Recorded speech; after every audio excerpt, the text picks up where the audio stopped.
वो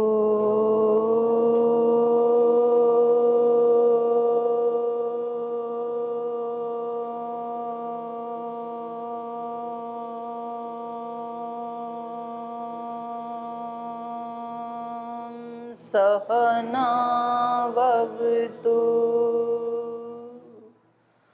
सहनौ भुनक्तु सह वीर्यं करवावहै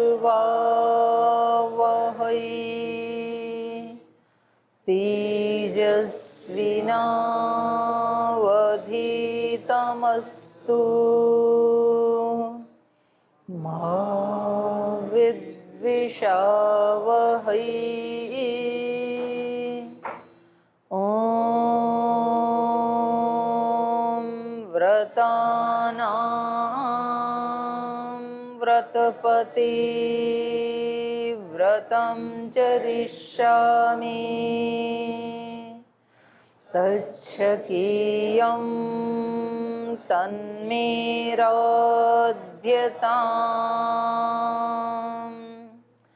इदमहमनृतात् सत्यमुपैमि। ॐ शान्ति शान्ति शान्तिः।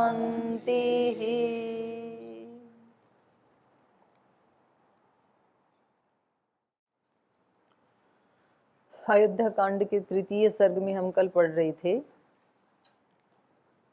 कि महाराजा दशरथ श्री राम को बुलाते हैं अपने पास सभा में और उनके प्रणाम करने के बाद उनको अपने हृदय से लगाते हैं और उसके बाद उनको कुछ उपदेश दे रहे हैं और उनको बता रहे हैं कि यद्यपि आप में बहुत सारे श्रेष्ठ गुण हैं, गुण श्रेष्ठो उत्पन्नस्त्वम, लेकिन फिर भी आप भले ही स्वभाव से ही बहुत गुणवान हैं, विनीत हैं, लेकिन तो भी स्नेह के कारण, पुत्र स्नेह के कारण या अपने कर्तव्यवश मैं आपको कुछ बातें बता रहा हूँ कि आप राजा बनने जा रहे हैं, तो राजा के लिए कौन कौन से गुण बहुत आवश्यक हैं, तो उनके बारे में थोड़ा यहाँ पर बताया जा रहा है। तो 24 नंबर श्लोक में बता रहे थे, भूय विनयम आस्थाय भव नित्यम जितेंद्रिय। राजा के लिए जो सामान्य व्यक्ति जितना विनयशील होता है, उससे कुछ ज़्यादा उसको विनयशील होने की आवश्यकता होती है। और नित्यम जितेंद्रिय, ये बहुत बड़ी बात है। अब ये कहने को तो ये शब्द छोटा सा शब्द है जितेंद्रिय, लेकिन इस जितेंद्रिय शब्द को सिद्ध करने के लिए वर्षों लग जाते हैं। जितेंद्रिय शब्द होता है, ये जो योग दर्शन में अभ्यास और वैराग्य शब्द आते हैं, चित्त की वृत्तियों को कैसे रोकें, अभ्यास और वैराग्य से।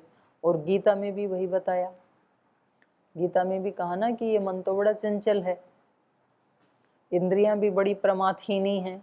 प्रमाथीनी माने मथ डालने वाली मनुष्य को। तो वहां पर भी उन्होंने यही बताया, अभ्यासेन तु कौन्तेय वैराग्येण च गृह्यते। तो ये दोनों जो साधन हैं, ये मोक्ष के लिए सबसे प्रथम जो सीढ़ी है, माने साधारणतम अगर कोई साधन हो सकते हैं तो वो अभ्यास और वैराग्य ही हैं। तो अभ्यास का मतलब होता है कि व्यक्ति ये संकल्प करता है कि अब मुझे इंद्रियों के वशीभूत होकर के नहीं जीना है, ये पहला चरण है। और फिर दूसरे चरण में वो कुछ इंद्रियों को तो जीत लेता है, कुछ इंद्रियों के विषयों को, कमजोरियों को जीत लेता है, कुछ वश में नहीं आती हैं। तो ये मध्यम कोटि का अभ्यास है और वैराग्य है। और फिर तीसरी कोटि का अभ्यास है जिसमें वो सब इंद्रियों के ऊपर संयम कर लेता है। मतलब उसको संयम करना नहीं पड़ता, बल्कि उसकी इंद्रियां विषयों की तरफ जाती ही नहीं है।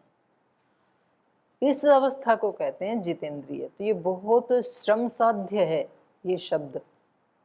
इस शब्द की सिद्धि करना समय साध्य भी है और श्रम साध्य भी है। बहुत विवेक होना चाहिए इसके लिए। तो इसलिए यहाँ पर महाराजा दशरथ बता रहे हैं कि आपको नित्य जितेंद्रिय बनना चाहिए और काम क्रोध समुत्थानी त्यजेथा। काम और क्रोध से उत्पन्न होने वाले जो दोष हैं उनका भी आपको त्याग करना चाहिए। काम क्रोध समुत्थानी व्यसनानि च त्यजेथा। काम क्रोध से उत्पन्न होने वाले जो दोष हैं, व्यसन हैं, उनको भी आपको त्याग देना चाहिए, छोड़ देना चाहिए। यद्यपि श्री राम में तो है ही नहीं वो व्यसन काम क्रोध से उत्पन्न होने वाले, तो भी उनको एडवांस में बता रहे हैं कि कभी ये आए तो भी राजा के लिए ये अलाउ नहीं है। जब व्यक्ति को ये पता लग जाता है ना कि मेरे लिए ये चीज़ अलाउ नहीं है, तो फिर यदि कभी उसका मन चले भी, उसके मन में कोई वीकनेस आए भी, तो वो फिर उसको वहाँ रोक सकने में समर्थ हो जाता है, जब उसको ये पता लग जाता है। जैसे यहाँ पर गुरुकुल में पैंट शर्ट जीन्स पहनना अलाउ नहीं है। अब आप में से आए हैं सभी छोड़ के, तो किसी दिन आपके मन में भी आ जाए कि चलो आज पहन लेते हैं, तो फिर आप उसको उठा के वापस ही रख दोगे, रोक दोगे ना अपनी इच्छा को। क्यों रोक दोगे? आपको पता है यहाँ पे अलाउ नहीं है, तो फिर घर जाते हैं तो पहन के जाते हैं, उनको पता है आज कोई रोकेगा नहीं। आपको पता है कि यहाँ पर देर से उठना अलाउ नहीं है, तो सुबह सुबह उठने की इच्छा होती नहीं है, क्योंकि अभी अभी अभ्यास बने नहीं है जल्दी उठने के, तो मन करता है थोड़ा सा और सो लेते हैं ना, लेकिन फिर लगता है कि भाई फिर तो दंड मिलेगा, या सब के बीच में फिर अपमानित होना पड़ेगा, क्योंकि यहाँ पर देर से उठना अलाउ नहीं है, तो जग जाते हैं आप फिर। तो ऐसे ही राजा के लिए क्या क्या करने की उनको अनुमति है, क्या करने की अनुमति बिल्कुल नहीं है।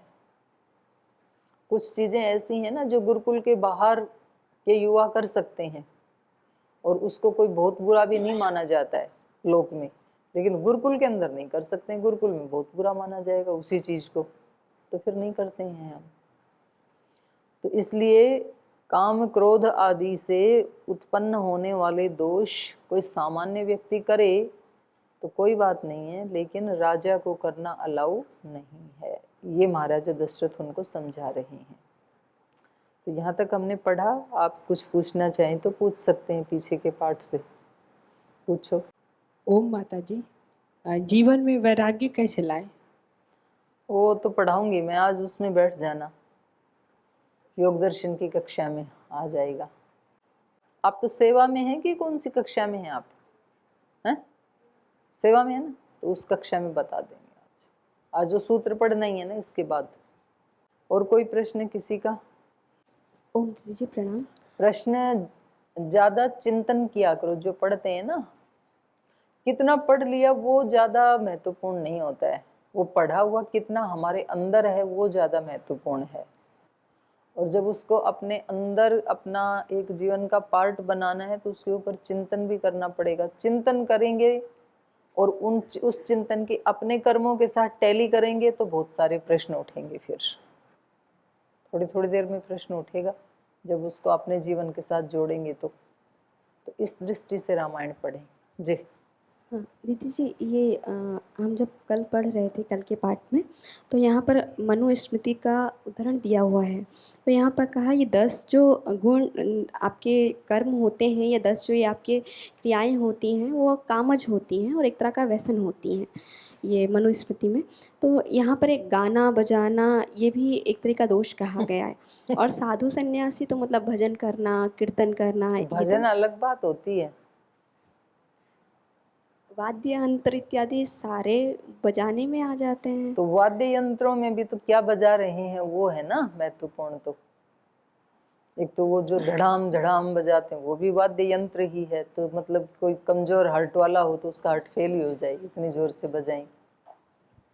और एक जो बहुत सुंदर वो बजाते हैं, कोई वीणा बजा रहा है, तान पूर रहा है, हारमोनियम में कोई ऐसा राग गा रहा है कि जिसका मन विचलित हो तो भी शांत हो जाए।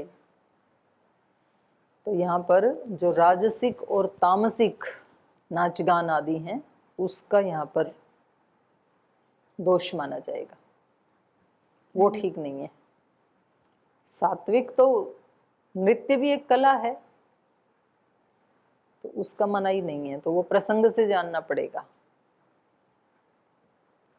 और जो चेतना को नीचे लाते हैं, अब यूँ तो सामगान भी गान ही है, जो वेद के मंत्रों के ऊपर है गान, तो सामगान गाने से तो समाधि लग जाती है। तो उसका राजसिक और तामसिक की यहाँ पर मनाही है, क्योंकि वो चेतना को नीचे लाते हैं। तो उसमें यदि फंस गया, तो कई ऐसे राजा हुए ना जो विलासी हो गए, नाच गान में तो विलासी हुए, तो फिर राज काज उनका चौपट हो गया। धन्यवाद। ओम दीदी जी, जी, वो कल 10 नंबर श्लोक में आया था कि चामर व्यंजन, तो ये व्यंजन सब तो व्यंजन नहीं है, व्यजन है वो। उसमें राजस्थानी में बीजना सुना है, तो ये व्यजन से ही बिगड़ के बीजना बन गया। वो जो हिलाते हैं ना ऐसे मक्खी आदि उड़ाने के लिए, तो वो बीजना भी यही काम करता है। थोड़ी तो हवा देता है हल्की हल्की, और मक्खी मच्छर उड़ा देता है, वो है ये। व्यंजन कहाँ है? व्यंजन आया है क्या? व्यंजन होगा तो मिसप्रिंट माना जाएगा। 10 नंबर, हाँ ये मिसप्रिंट है, व्यंजनी है यहाँ पर, व्यंजन नहीं होता, व्यंजन होता है। हो गया जी। दीदी प्रणाम। यहाँ पे मनुस्मृति में अभिवादन करने का तरीका बताया गया है कि गुरु के जो दाहिने पैर को दाहिने हाथ से करना चाहिए, और ऐसे लोग क्रॉस करके करते हैं, तो उसका क्या कारण है? मतलब हम तो सिंपल प्रणाम करते थे। नहीं, अपने यहाँ भी तो ऐसे ही बताते हैं महाराज जी, जी, ये क्यों करते ताकि ये हैं? दाहिना दाहिने पे चला जाए। मतलब उनके शरीर में जो एनर्जी का फ्लो हो रहा है और हमारे में हो रहा है, जैसे ब्लड का भी सर्कुलेशन कैसे है, ऐसे है ना। तो हमारे शरीर में जो एनर्जी का फ्लो है और उनके में है, उसका एक ही जैसा टैली हो, उसमें मतलब वो ना हो, प्रतिघात ना हो, उल्टा ना हो, इसलिए। बाहर जो हम जैसे प्रणाम करते हैं, हमें तो पता नहीं था, यहाँ पे आने के बाद पता चला, तो वो गलत तरीके से करते हैं फिर। नहीं, ऐसी तो कोई बात नहीं है, उसमें श्रद्धा और भाव ही प्रधान होता है, पर इतना और पता लग जाए तो और अच्छा है। प्रणाम करना तो अच्छा ही है, लेकिन उसमें भी अच्छे तरीके से करें तो और अच्छा है। अब इसमें भी हम करते हैं तो हम नाम आदि का उच्चारण नहीं करते हैं, गोत्र आदि का उच्चारण नहीं करते हैं, वो भी करें तो और अच्छा है। और वो करने से पहले कान पकड़ के करें तो उससे भी अच्छा है कि भाई कोई भूल चूक हो तो माफ कर देना। तो ठीक है, एक ही चीज, मतलब एक एक चीज यहाँ पर इतनी गहरी है, एक एक कण। तो जितना हमने जान लिया, ऐसा नहीं है कि बस उतना ही था। अब आयुर्वेद में जो एनिमा बस्ती आदि देते थे, बस वहीं रुका हुआ था वो कितने सालों से, कम से कम 300 400 500 साल से। एक बार किसी ने किया, बस उतना ही वो वहाँ पर स्टेबल हो गया। अब स्वामी जी ने कम से कम 40-50 तरह की बस्ती और खोज कर दी, और ये इतना ही है ऐसा नहीं है, इससे भी कोई बहुत आगे भी खोज सकता है। अब एक पदार्थ के क्या क्या गुण कर्म स्वभाव हैं, किसी एक वैद्य ने खोजा, फिर वो वहीं हो गया बस स्टेबल, उसके आगे खोज हुई नहीं। तो हमारे यहाँ सबसे ज़्यादा कमी अगर किसी चीज़ की है भारत में, तो वो रिसर्च की ही है। वरना तो वेदों में, दर्शनों में, उपनिषदों में और जो महापुरुष हुए हैं उनके जीवन के ऊपर इतना खोज किया जा सकता है। आयुर्वेद में, योग में बहुत रिसर्च हो सकती है, और इसीलिए वही देश महान बनते हैं जहाँ रिसर्च के ऊपर ज़्यादा बल दिया जाता है। नहीं तो 200-300 साल से वहीं स्टेबल हो गई, रिसर्च हो कहाँ रही है फिर। तो भारत के तो जो युवक युवतियां हैं वो नाचने गाने में ही लगे हैं। आप देख लो सोशल मीडिया, पता नहीं क्या क्या चला रखे हैं, टिकटॉक क्या चला रखे हैं, उसी में लगे हुए हैं। कोई गा रहा है, कोई नाच रहा है, कोई अपने शरीर को नग्न करके दिखा रहा है, कोई किसी को गाली दे रहा है, कोई किसी को क्रिटिसाइज कर रहा है, कोई किसी को मार रहा है, कोई लूट के भाग रहा है, कोई चुरा के भाग रहा है। सब इसी से भरा हुआ है, और एक दूसरे को देख के एक दूसरे और बन जाते हैं, फिर प्रेरणा ले लेते हैं उन्हीं से ही। आप जाके देखेंगे जिनको आज विकासशील देश कहा जाता है, तो उनके बच्चों को देखो आप चीन के बच्चों को देखो, कितने बच्चे आपको तरह तरह के योग करते हुए, कलाएं करते हुए, कुछ नई नई चीज़ें बनाते हुए, कोई खिलौने बना रहा है, कोई कुछ बना रहा है, आप क्रिएशन में लगे हुए पाएंगे उनको। मतलब उनकी कोई प्रशंसा नहीं कर रही हूँ, पर कोई एक अंश यदि ठीक है तो वो स्वीकार करना ही चाहिए, और जो ठीक नहीं है वो ठीक नहीं है, उसको नहीं लेना चाहिए। लेकिन जो हमारे देश में सबसे ज़्यादा आज जो चिंता का विषय है और अवनति का कारण है, वो है प्रमाद। श्रद्धेय स्वामी जी महाराज रोज बताते हैं, ये बिल्कुल 100% सच्ची बात है।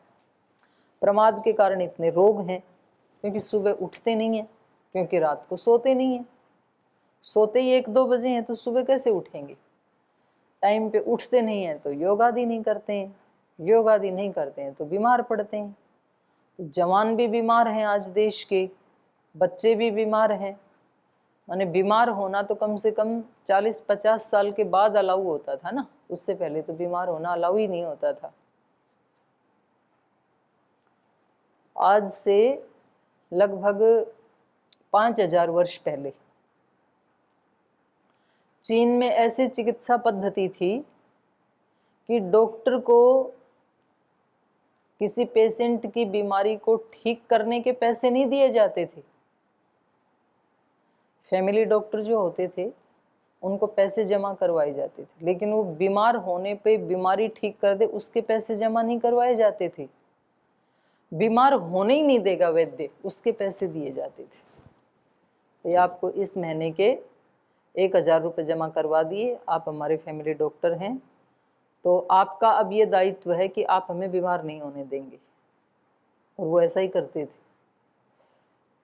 और यदि भूल चूक से कोई बीमार हो गया तो वो वैद्य उनको ठीक भी करेगा और प्लस पैसे वापस देगा मरीज को कि भाई मैं आपको ठीक नहीं रख पाया। ये था, क्योंकि वो उनको बीमार होने ही नहीं देंगे, क्योंकि बीमारी जो है वो कम से कम 4-6 महीने पहले अपने सूक्ष्म रूप में आ जाती है।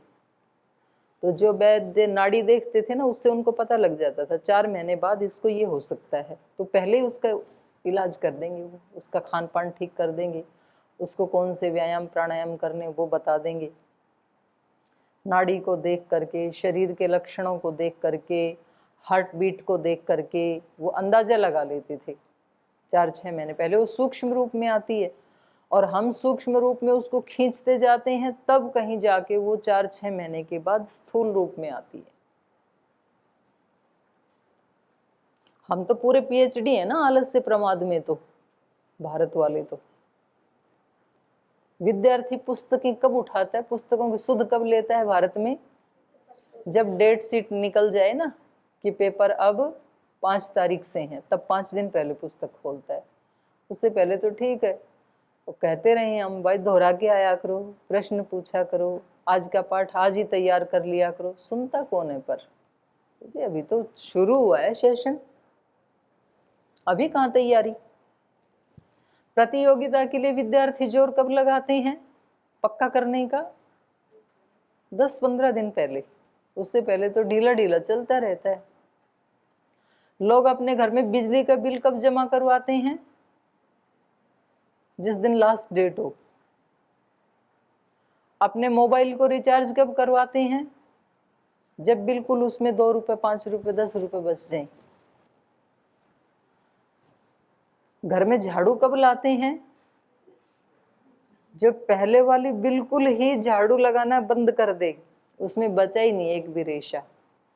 मतलब हम कोई भी काम, डॉक्टर के पास व्यक्ति कब जाता है? जाते ही डॉक्टर 4th स्टेज का कैंसर क्यों बताता है? उससे पहले भी तो कुछ तो सिम्टम्स आए ही होंगे ना, उसको खींचता रहा। अपने इधर उधर से कोई ऐसी दवाई ले ली, कोई हरे पत्ते की, लाल पत्ते की, उससे और ज़्यादा बढ़ गया।